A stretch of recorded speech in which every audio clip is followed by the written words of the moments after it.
I still remember the exact moment that envelope landed in my hands. It was a regular Thursday, work dragging like it always does, the kind of day you don't expect much from. I walked up the driveway, juggling my keys and the grocery bag, and there it was, staring back at me from the mailbox like a loaded gun. No sender, no return address. Just my name scrawled across the front, bold and unmistakable. You know, I almost tossed it. Thought it might be junk mail or some awkward promotion. But something stopped me, a weight in my gut, like this little paper rectangle had claws. So I opened it, right there on the porch, groceries forgotten by my feet. Inside was a single photo. My wife. Her dark hair loose and laughing, leaning into some guy I didn't recognize. His arm draped casually over her shoulder. And beneath it, a single line. "You deserve to know the truth." I swear, my brain short-circuited. I couldn't make sense of what I was seeing. The world around me seemed to freeze, and for a second I thought, this must be some kind of joke. But the longer I stared, the harder it hit, harder than a punch to the gut, harder than anything I've ever felt. I dropped the envelope like it burned me, like it might grow teeth and bite. But man, the questions. Who sent this? Why now? And was it true? My head was a mess, spinning with theories. It was like my life cracked open and spilled out all over the driveway. And you know the worst part? I couldn't march inside and ask her. Not like that. If she lied, I'd know. And if she didn't, hell, I didn't want to hear it. Not yet. That night, I couldn't sleep. I tossed and turned until the sheets felt like sandpaper. The photo burned in my head, her smile, his face. The words. I felt trapped, like this truth had backed me into a corner I couldn't escape. And the thing is, I knew I couldn't let it go. I knew I'd have to dig. Not because I wanted to, but because not knowing was worse than knowing, no matter how ugly the answer might be. So I made a plan. I'd start small, keep it quiet. Because trust me, when your life starts unraveling, the last thing you want is for anyone else to pull the thread. The next morning felt like walking on shattered glass. Lauren was in the kitchen, humming softly as she made breakfast. Her hair was tied back, and she moved with the easy grace I'd always admired. But now, every glance at her was like a knife twisting in my chest. The photo haunted me, the stranger's face burned into my memory. And her laugh, light and natural, felt like a mockery of the storm raging inside me. "Morning," she said with a smile, setting a mug of coffee in front of me. "Morning," I replied, my voice tight, almost mechanical. I avoided her gaze, pretending to check my phone. My heart pounded as I played the scene in my head again, her leaning into that man, the carefree expression on her face. It was a memory I didn't have, a part of her life I hadn't been invited into. At work, I couldn't focus. My mind kept replaying questions I couldn't answer. Who was the man? How long had this been going on? And why did someone send me that photo? The envelope hadn't come with a guide or explanation, just an invitation to chaos. Joe, my coworker, noticed my distraction. "You good, man?" he asked, leaning against my desk. "Yeah, just tired," I muttered, but I wasn't fooling anyone, least of all myself. I spent the rest of the day staring blankly at my screen, my thoughts spiraling deeper into uncertainty.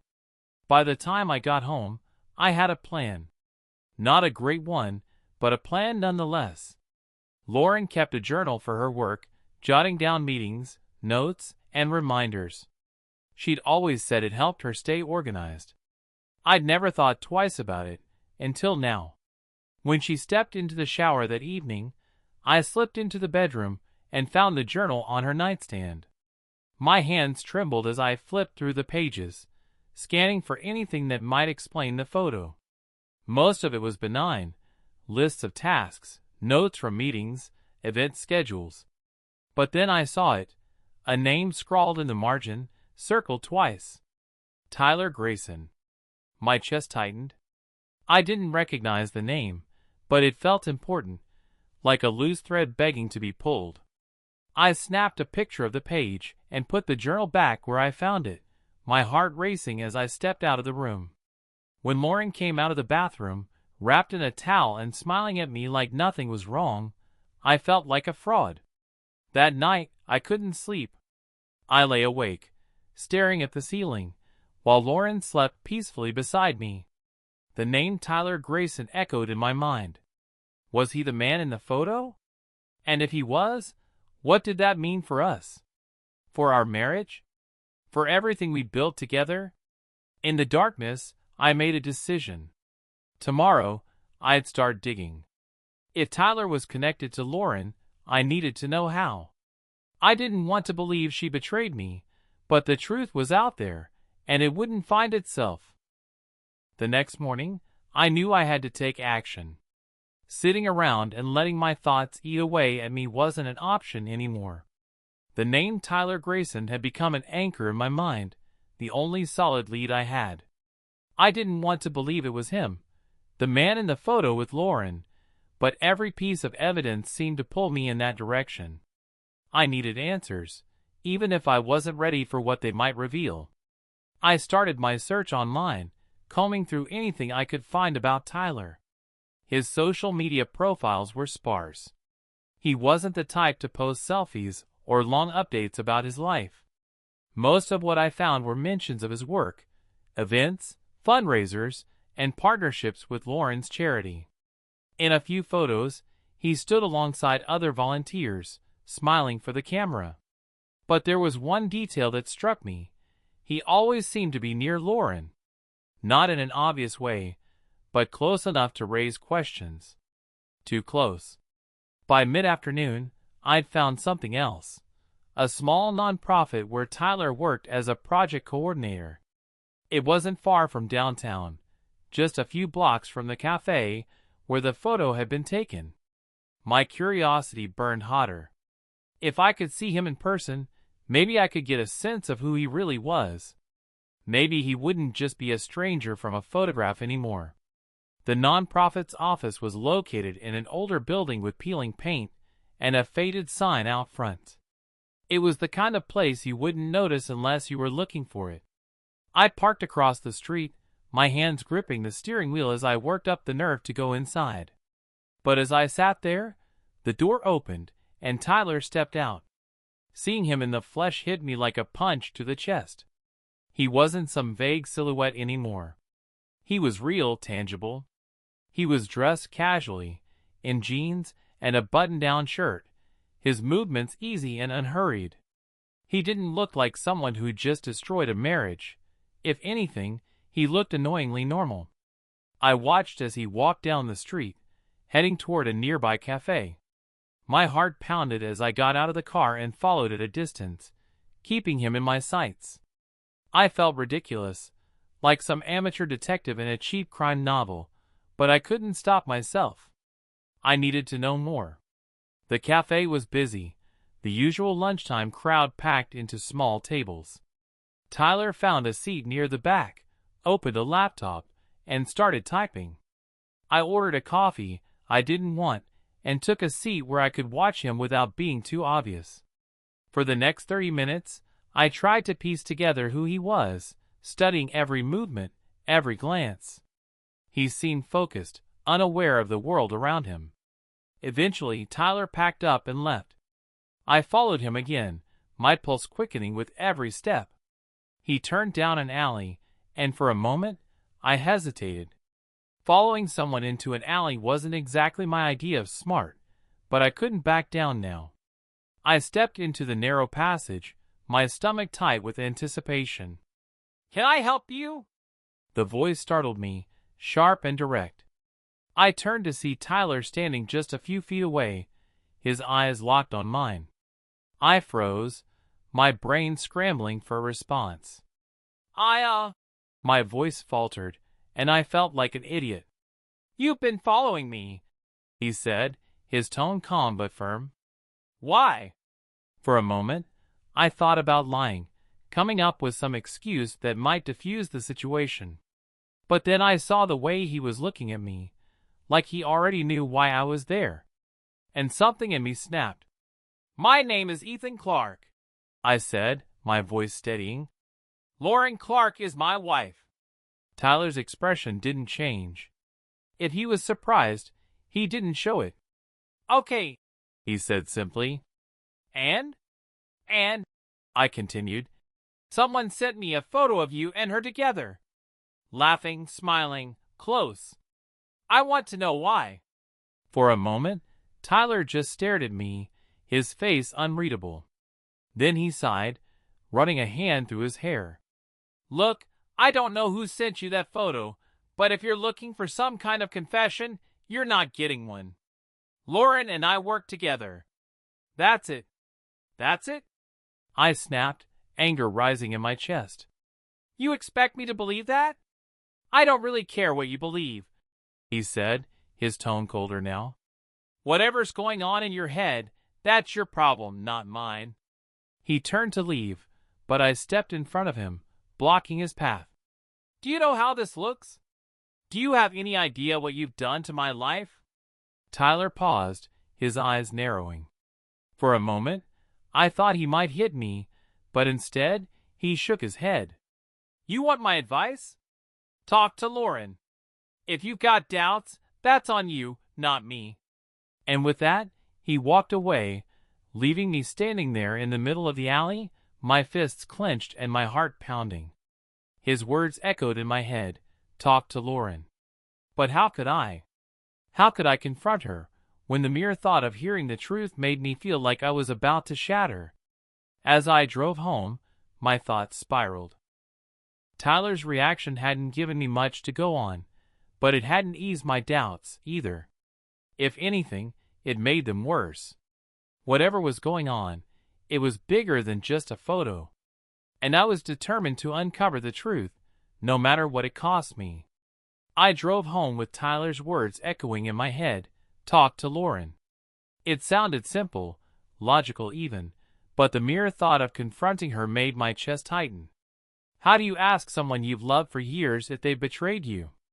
How do you prepare for an answer that could break you? That night, I tried to act normal.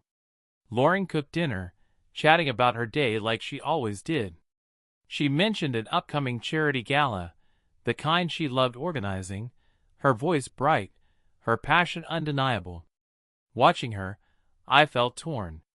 If she was guilty, how could she seem so normal? If she wasn't, why did every smile feel like a lie? I couldn't bring myself to confront her.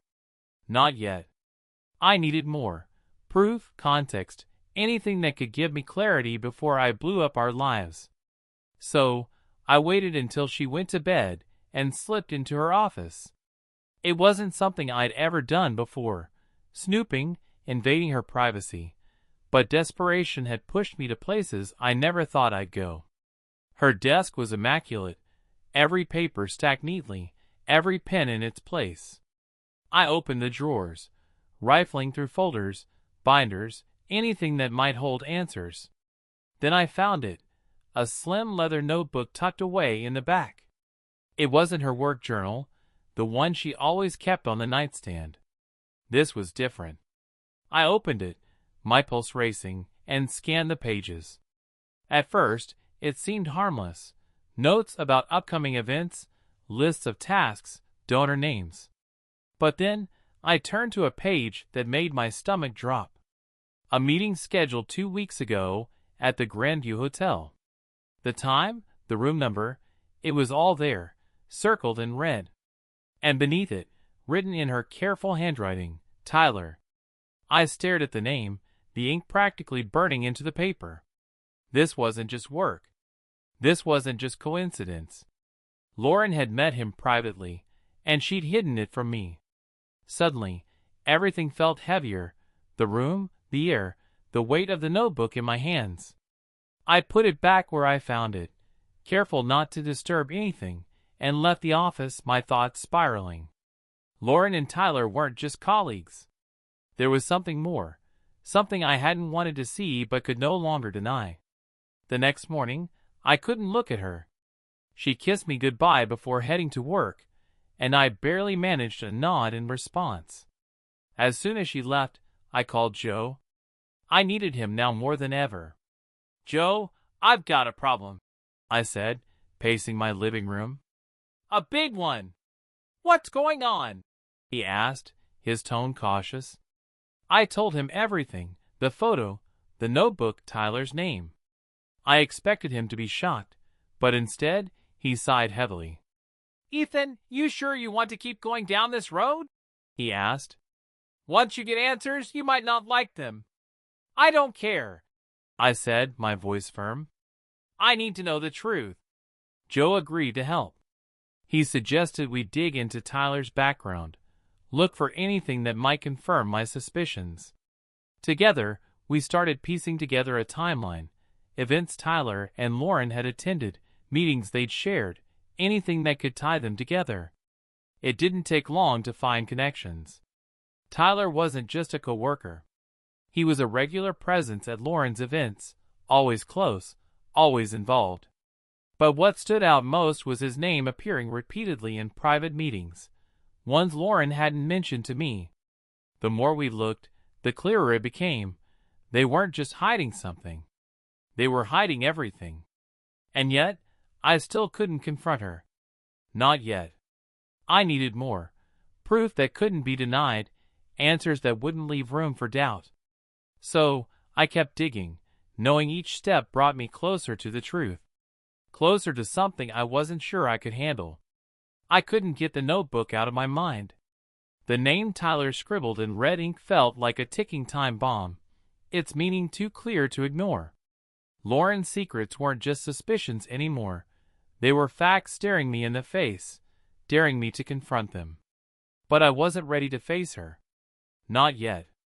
I needed to dig deeper, to uncover the truth before I said anything that might make this worse. Joe and I worked late into the night, scouring for more connections between Tyler and Lauren. It was slow, painstaking work, but piece by piece, the puzzle started to come together. Tyler's name appeared everywhere, emails about private donor meetings, invoices tied to the charity, even event schedules. And each time, it was connected to Lauren. But then Joe found something else, something that made my blood run cold. A series of encrypted messages between Tyler and an unknown contact. Joe managed to decrypt part of it, and the words hit me like a freight train. "Meeting confirmed. Room 312. Keep it discreet." The timestamp was from 2 weeks ago, the same night Lauren's meeting at the Grandview Hotel was scheduled. I sat back in my chair, staring at the screen. There it was, in black and white. Proof that Tyler and Lauren had been meeting behind my back. Proof that whatever was happening between them wasn't just professional. "We need to find out what they talked about," I said, my voice tight. "Can we access security footage from the hotel?" Joe gave me a skeptical look. "Ethan, that's a serious stretch. Even if we could hack into their system, which, by the way, is illegal, there's no guarantee the footage is still there." "I don't care," I said, my frustration boiling over. "I need answers, Joe. I can't keep living like this." He sighed, rubbing his temples. "All right. I'll see what I can do." It took hours, but Joe finally managed to scrape together a fragment of video from the hotel's system. The quality was grainy, the angles limited, but it was enough. The timestamp matched, and there they were, Lauren and Tyler, sitting in a corner booth at the hotel bar. They weren't just talking. They were laughing, leaning in close, her hand brushing his arm. It was the kind of intimacy that made my chest ache, the kind that didn't belong to strangers. I felt like the ground had been ripped out from under me. I'd wanted the truth, but now that I had it, I didn't know what to do with it. Lauren wasn't just hiding things from me, she was betraying me right under my nose. Joe broke the silence. "Ethan, I'm sorry, man. I know this isn't what you wanted to see. I clenched my fists, my mind racing. This isn't over, I said, my voice low. They think they've gotten away with this, but they haven't. I'm going to confront her. Tonight. When I got home, Lauren was in the living room, curled up on the couch with a book. She looked up as I walked in, smiling the smile that used to make everything feel right in the world. But now it felt like a mask, hiding the truth. How was your day? She asked, her voice light. I stood in the doorway, my heart pounding. We need to talk. Her smile faltered, a flicker of worry crossing her face. What's wrong? I walked over to the coffee table and set down my phone, the video queued up on the screen. What is this, Lauren? Who is Tyler to you? Her face went pale, her eyes wide as she stared at the screen. She didn't even try to deny it. Instead, she looked up at me, tears brimming in her eyes. Ethan, I can explain. Lauren's voice was trembling when she said, Ethan, I can explain. She looked at me with tear-filled eyes, but I wasn't ready to listen. My pulse pounded in my ears, drowning out the sound of her voice as she reached for my hand. Don't touch me, I said, stepping back. My words came out sharper than I intended, but I couldn't help it. I was teetering on the edge of an emotional cliff, and I wasn't sure what would happen if I fell. Lauren's tears spilled over, her shoulders shaking as she tried to form a coherent sentence. Tyler, he wasn't supposed to mean anything. It just happened. Her words hit me like a sledgehammer. It just happened. She wasn't denying it. She wasn't telling me it was all in my head or that I'd misunderstood. She was admitting it, and the weight of that admission threatened to crush me. How long? I asked, my voice hollow. How long has this been going on? She hesitated, and I could see the battle playing out in her mind, the decision to tell me the full truth or to keep hiding pieces of it. Finally, she sighed, her voice barely above a whisper. A few months. A few months, I repeated, shaking my head. You've been lying to me for months, Lauren. Sleeping with him, laughing with him, meeting him in secret while I sat here thinking everything was fine. It wasn't fine, she said suddenly, her voice louder now, almost desperate. You know it hasn't been fine for a long time. We've been distant, Ethan. You've been so focused on your work, on your routines, and I felt invisible. Her words cut deeper than I expected. Invisible. Was that how she felt all this time? Had I been so wrapped up in my own world that I hadn't seen the cracks in our marriage?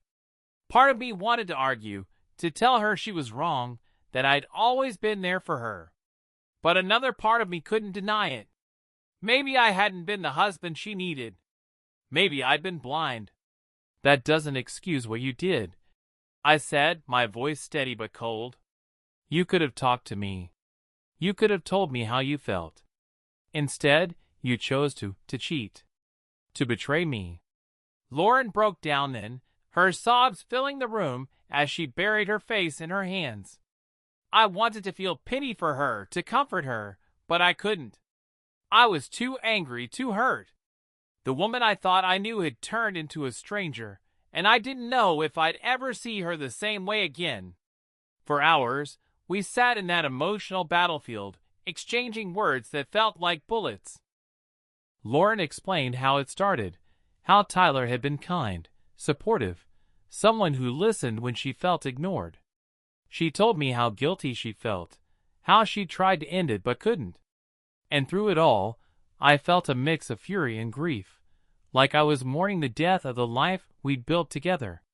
When the sun started to rise, we were both exhausted, drained of words and tears. Lauren finally said, I'll leave. If that's what you want. I'll pack my things and stay somewhere else. I stared at her, unsure of what to say. Part of me wanted her gone, to erase the pain of seeing her every day. But another part of me couldn't let go, not yet. Don't, I said finally. Not yet. I need time. We both do. Lauren nodded, her eyes red and swollen. She didn't try to hug me, didn't reach for my hand. She just stood up and walked to the bedroom, leaving me alone with the storm of emotions raging inside me. I thought after I walked out, it'd be over. Maybe not emotionally, sure, but at least practically. We'd sign the papers, split the life, and go our separate ways. Quiet. Clean. Grown up. But Lauren? Yeah, she doesn't do quiet. At first, nothing. No texts, no calls. She just disappeared. I actually started thinking, maybe she accepted it. Maybe she realized she'd finally pushed it too far. Then, the messages started trickling in. From friends. Co-workers. Even one of my clients. Hey, man. Lauren mentioned you've been dealing with some stress. You good? Another one. She told me you got paranoid. Said you thought she was cheating but didn't have proof. That's when I got it. She wasn't reaching out to fix anything. She was rewriting the whole story. She started painting herself as the victim. Like I was the unstable one.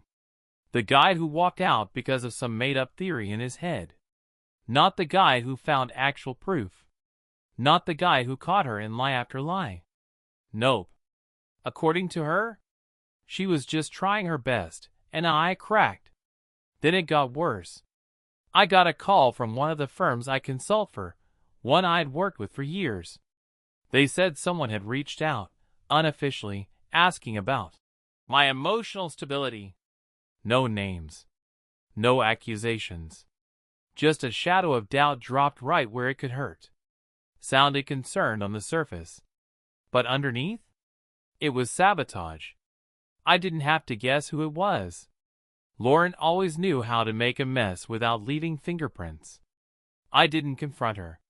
I didn't bite. I just started writing everything down. Every strange call. Every concerned friend. Every moment someone looked at me sideways and hesitated. Because if she wanted a war, I wasn't giving her chaos. I was giving her records. Then she finally called. Calm voice. Smooth as ever. I just hope you're not planning to make this ugly. I didn't respond. We had a lot of good years, Ethan. No reason to blow everything up. Good years? I said. You sure? You were sleeping with someone else for most of them. It's not like that. It is. Exactly like that. She paused. If this goes public, it'll hurt both of us. That's when I realized something. She wasn't sorry. She was scared. Not of me. Of what happens when her version of the story stops working. I didn't hear from her again for a few days. No calls. No. Hope you're okay. Just silence. Which would have been a relief. If it wasn't for what came next. I got a call from my lawyer. He said Lauren had hired someone, a big-name divorce attorney downtown. One of those types with polished suits and polite threats. The kind who smiles while putting a knife on the table. She's filing a response, he told me. And she's challenging a few things. I said, like what? Like everything. She was contesting the division of assets. Even though we'd both agreed what was hers and what was mine. Now she wanted more. More money. More time in the house. More say in what got sold, what got kept. And get this. She claimed she'd been emotionally manipulated during the marriage. That I undermined her confidence. Made her feel isolated. That she had no choice but to seek support elsewhere. Support? That's what she called it. For years of lying, sneaking around, hiding another man. She called it support. I didn't get angry. Honestly, I was impressed. It takes a special kind of cold to burn everything down. And then sue the guy holding the extinguisher. The next day, I started getting subtle messages again. People we used to be close with, wedding friends, former neighbors. Sending vague little check-ins. Hey, Heard things have been rough. Just thinking of you. Lauren said you might be going through something. Hope you're holding up. She was still working her script, playing the part of the graceful, wounded ex-wife. The one who tried her best and got left behind by a man who just wasn't himself anymore. And you know what? Some people believed her, because she told the story first. I didn't respond. To her lawyer. To her texts. To the friends fishing for gossip. I just handed everything to my attorney. The photos. The emails. The ring. The calendar entries. Even the little slip-ups in her story from months back. I wasn't interested in revenge. I wanted facts. I wanted it documented. Because I knew what she was doing. And I knew where she was headed with it. A week later, I got another call. My lawyer again. She wants to mediate privately, he said. She's claiming she doesn't want to drag your name through the mud, but she's asking for nearly double the split. Double. For the woman who cheated. For the woman who lied. Who used me like a backup plan for 4 years. I told him, no. If she wanted a clean exit, she should have taken the one I gave her the first time. Now, she was getting truth. Line by line. We met in a private mediation office 2 weeks later. Neutral ground. No drama. Just 2 chairs, 2 attorneys, and a mediator sitting in the middle like he was hosting some quiet game show no one wanted to win. Lauren showed up looking sharp. New dress. Hair done. Her public version fully activated. She glanced at me once when she walked in. Didn't smile. Didn't flinch. Just sat down like this was a formality, like she was here to manage the situation, not to be accountable. Her lawyer started with a soft tone. We believe there's been a mischaracterization of events. My client's intention is to resolve this peacefully. Of course. Peacefully, after trying to bury me in stories and take a chunk of everything I built. My attorney stayed calm. We're open to resolution, but there are facts that need to be acknowledged first. That's when he opened the folder. Neatly printed copies. Chronological. Labeled. No fluff. Screenshots of texts. Calendar appointments. Email threads. Photos of the engraved ring. And then, the audio recording. That part one hadn't told Lauren about. Remember that one conversation, the night she asked if I was planning to make this ugly? I'd recorded it. Not for revenge. Not to gotcha her. I just knew that someday, I might need proof of how calmly she tried to spin it all.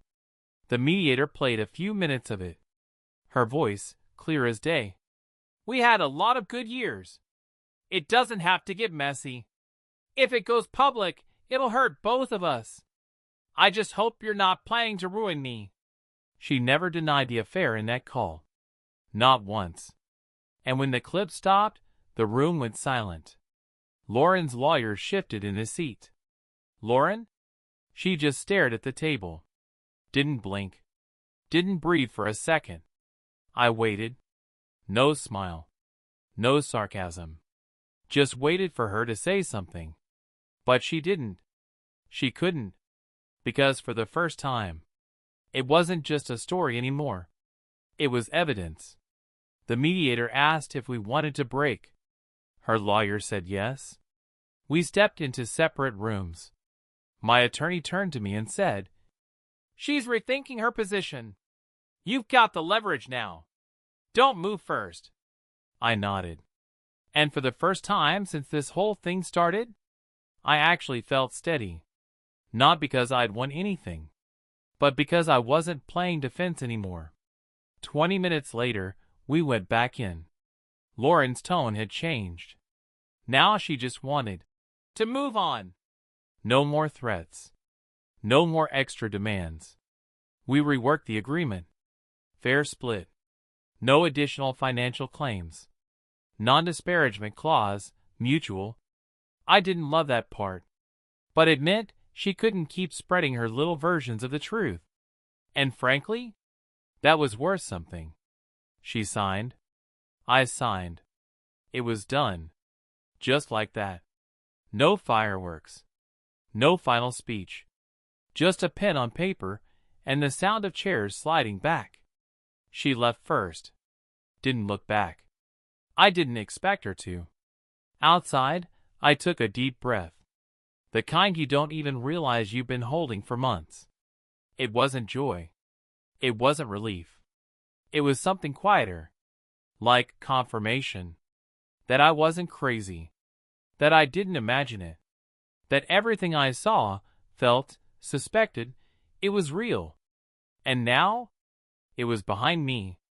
I didn't throw a party when it was over. Didn't post about it. Didn't text anyone. It's finally done. I just went home. Sat down at my kitchen table. And for the first time in what felt like forever, I let silence be enough. No tension in the walls. No second guessing what room she was in. No pretending. Just quiet. A few days after we signed, she sent me a message.